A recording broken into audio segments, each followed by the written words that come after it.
Grabe guys yung init dito. Nakakasunog ng balat.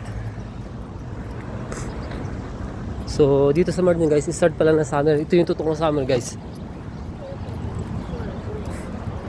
Punta tayo guys ng Ziraat Bangkasi. Kukuha ko guys yung yung card. ATM card. Kasi may ATM card ako dito. Gusto ko yung may wifi, may wifi ba 'yun? And gagawa ako ng application sa cellphone ko para sa mga pag-transfer ng mga transaction. Grabe init po. Yes. So magwa 1 o'clock pa lang. Hindi ko alam kung bukas to. Sarado kasi sarado lang. Sarado lang guys. So wait lang tayo dito. Hindi naman.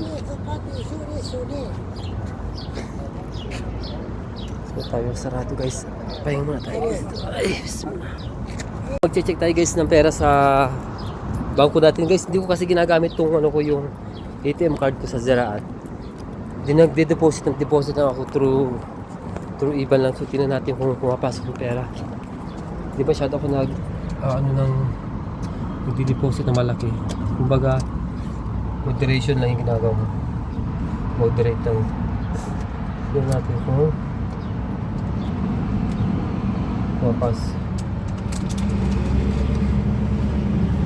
Okay.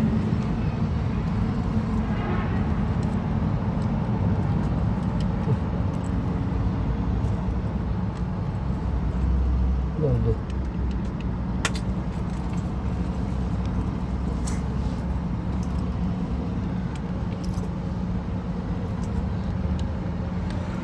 Parang hindi natin gumagana yun ako.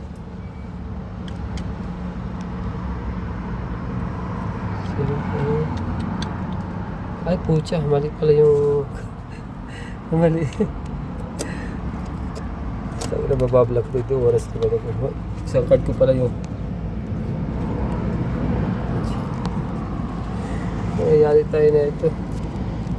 Mali pala yung nalagay kong card. Mababalak ako yung oras na ito. Saan na? Yari tayo na ito.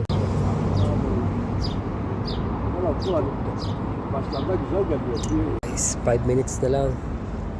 So 1:30 yung open guys. And yun, wait tayo. Sobrang init sa labas.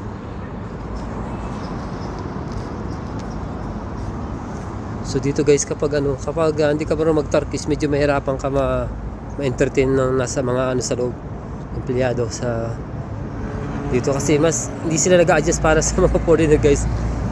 Napaka-rare talaga ng mga employees dito na marunong mag-English, kaya kailangan pagpapasok ka sa mga banks, marunong ka mag-Turkish. Mas maganda, or may kasama ka dapat marunong mag-Turkish para sila yung translate. Kahit sa mga government offices, napaka-rare talaga ng mga nag-English. So hindi sila mag-a-adjust para sa iyo. So yan, 2 minutes lang pala, 2 minutes na lang. Sobrang init, grabe. Kukunti lang yung mga papasok, kaya makakabilis tayo. Ay sobrang init sa bahay. Yung mga aso ko iniwan ko guys na walang bukas ang aircon. Walang bukas na aircon sa bahay, kaya sobrang init dun.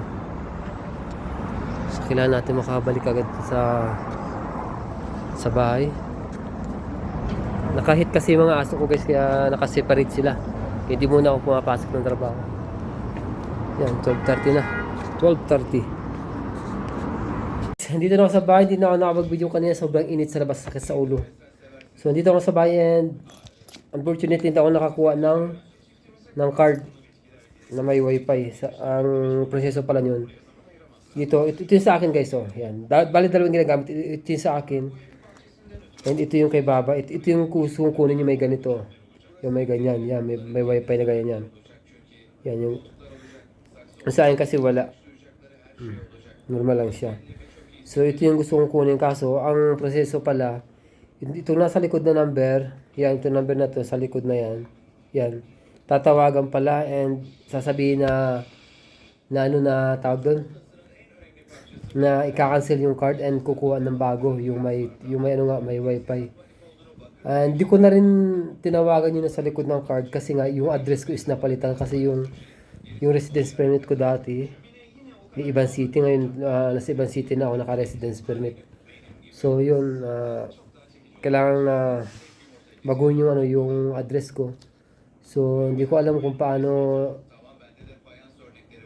siguro sa operator, hindi ko pa tinatawag, siguro sa operator na lang nung ano, nasasabihin ko na ito yung address. Siguro dun sila na yung magbahala doon kung, kasi doon isesend kasi sa address, ang address ko kasi sa Iban City. Lumipat, iba na yung residence permit ko sa Iban City na rin. So doon isesend yung ano, hindi na sa previous na address ko kasi malayo yun. So dito na mismo sa address kung saan ako nakakapil.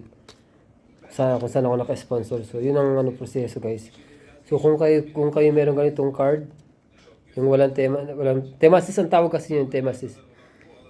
Kung may ganitong card, kung kukuha kayo, guys, tatawag lang kayo sa number na nasa likod, yun kaka-cancel nyo. Tapos sasabihin nyo kung kukuha ng bago, yung may wifi, tapos yun, sesend sa address.